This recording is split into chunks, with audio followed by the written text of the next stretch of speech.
Building Team Cohesion During Challenging Times. In this lecture, I will share with you how to build team cohesion during challenging times. At the beginning of 2020, we all experienced an unexpected pandemic.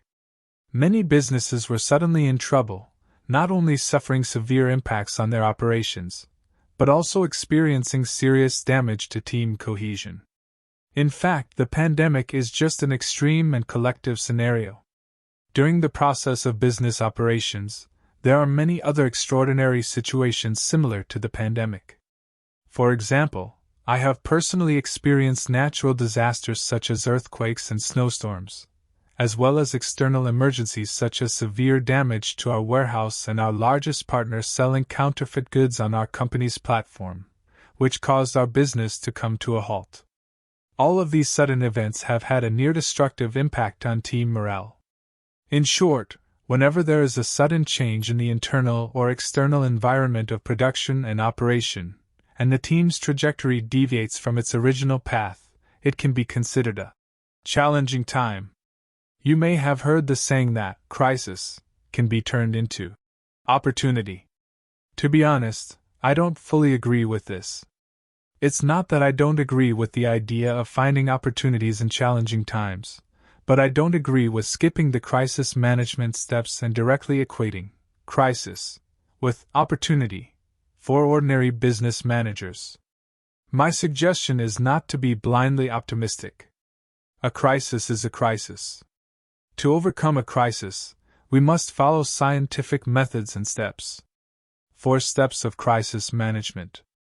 I have summarized 4 steps that managers can take when their team faces a crisis: sharing information and being flexible, rebuilding mindset, accumulating small victories to achieve big wins, and learning to change. The first step is to share information and be flexible. Sharing information is easy to understand. In challenging times, the lack of transparency and information is the biggest source of panic, especially when many employees choose to work remotely. Managers cannot see their employees every day like before. Therefore, you need to answer the most pressing questions first, such as the company's actual losses and worst-case scenarios. What does sharing flexibility mean? It means that managers should take the initiative to show weakness to mobilize everyone to fight. Many times, managers always feel that they need to be strong in front of their subordinates, resulting in fighting alone and bearing the burden alone. There is an article that went viral, written by the CEO of Xiaobuxiabu, who said that the company's cash flow was only enough for 3 months. However, he had tens of thousands of employees who needed to be paid, and the company was likely to have no income for several months. You see, this is sharing flexibility. The boss did not say this to shift the blame and tell everyone to leave because the company was not doing well. Instead, he told everyone the actual situation and encouraged everyone to work together to overcome the difficulties. The child of a poor family grows up early. Employees grow up quickly in times of crisis, and this is the truth. Next, we need to rebuild our mindset. My method is to help employees express their emotions. Let me introduce you to the Kubler-Ross change curve, which shows the trend of emotions. When a huge setback or crisis comes, people cannot accept it all at once. There is a process of acceptance. When a huge setback or crisis comes, people are first shocked and in denial, then they become angry and depressed, and finally they try to accept and integrate. Therefore, as a manager, when a huge crisis comes, don't rush to give orders. Instead, take more time to comfort the team and help employees express their emotions. Let them get through the period of depression before starting to try. For example, if you lead a sales team, you can tell everyone that the company is likely to have no income before the second half of the year, and everyone's salary and bonus will be affected. At first, the team will be shocked and in denial. Next, everyone will be very depressed. Even if they are arranged to work from home, the efficiency is self-evident. Let everyone express their emotions. You can communicate with employees like this. What do you think, Xiao Zhang? Then Xiao Zhang may complain for a while. At this time, you can help Xiaozhang summarize. I know you are very worried now, and you also have elderly parents and young children to take care of. Do you have any other concerns? You see, concern is an emotion. Help Xiaozhang express it and encourage him to tell you more information. Remember, don't rush to take action when you see a fire.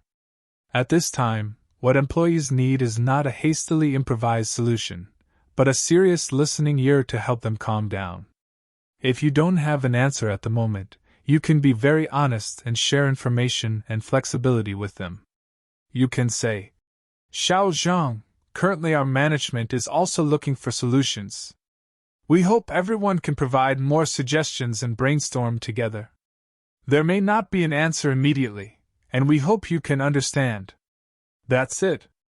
In short, when the mindset has not reached the stage of acceptance, such as still in the stage of anger or even denial, do not take action rashly.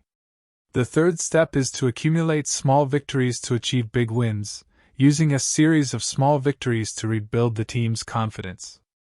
I strongly agree with the saying that winning is the best team-building method. People are situational animals. If subordinates see that the people around them are not successful for a long time, they will gradually lose their fighting spirit. Therefore, smart managers will not wait for employees for half a year or a year, holding back a big move and occasionally succeeding once. They will control the rhythm of victory, leading the team from one victory to another, and getting out of the predicament. I summarize it into 3 keywords: a good start, small climax, and sharpshooter squad. I will share a case of a leader who had a deep impact on me. I once worked for a large e-commerce platform. At that time, the team had just encountered a major setback, as a seller who accounted for 1/3 of our platform's business was selling counterfeit goods. Although the platform was still in its early stages, the general manager still withstood the pressure. Integrity is a company value, so it must be upheld. Therefore, the cooperation with this seller was terminated. However, the direct result was that the team's performance for that year was almost impossible to achieve, and it was already September. It was impossible to recruit enough merchants to join the platform, and no one had confidence. How did this general manager fight this recruitment war? Firstly, the grand opening strategy was implemented, where the team concentrated all their resources on the already established businesses they had been in talks with, temporarily putting aside the development of relationships with other less promising businesses. This resulted in an explosive start to the battle, with the number of businesses joining the platform and the platform's sales revenue exceeding 3 times that of previous months. Next came the small climax. Other businesses who had been observing the platform's progress were impressed by its vitality and began to show interest. The CEO then launched several smaller campaigns, such as recruiting over 30 beauty businesses in 10 days and doubling the number of food businesses in 7 days. These were all easily achievable targets, and the team's confidence was quickly restored. The third key phrase is elite troops. There are always some tough nuts that the team cannot crack on their own. If they are not conquered, the team will always have a psychological shadow. At this point, the CEO personally led the team to negotiate with several key businesses that everyone thought were impossible to recruit. This was a turning point for the team, and they broke free from the shadow of failure. By December, they had exceeded their annual target. In short, hope is not something that can be spoken, it is something that must be achieved. Most people need to see it to believe it. After trying and tasting success, the team made a firm decision, and only then did they make big moves that everyone could accept. After discussing the third step of small victories lead to big victories, let me talk about the final step, which is learning to change from a crisis. A crisis is a good time to reflect on the state of the business. When business is good, many problems are hidden. So, what should we reflect on? On the one hand, you need to reflect on your business model. Why is your business model so vulnerable to shocks? Are you prepared for the next shock?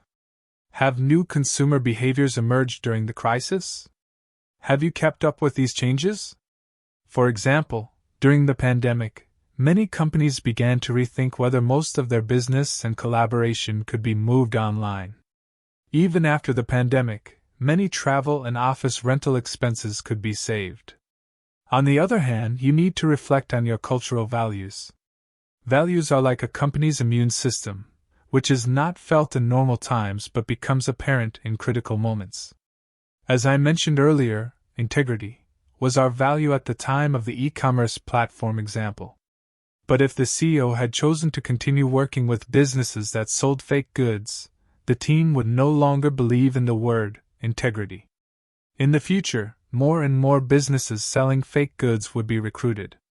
In times of crisis, it is the best time to reflect on whether the team is working according to its values.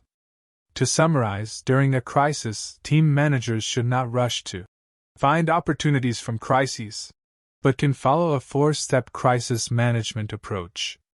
These steps are sharing information and gaining trust through flexibility, rebuilding mindset, accumulating small victories for big victories, and learning to change.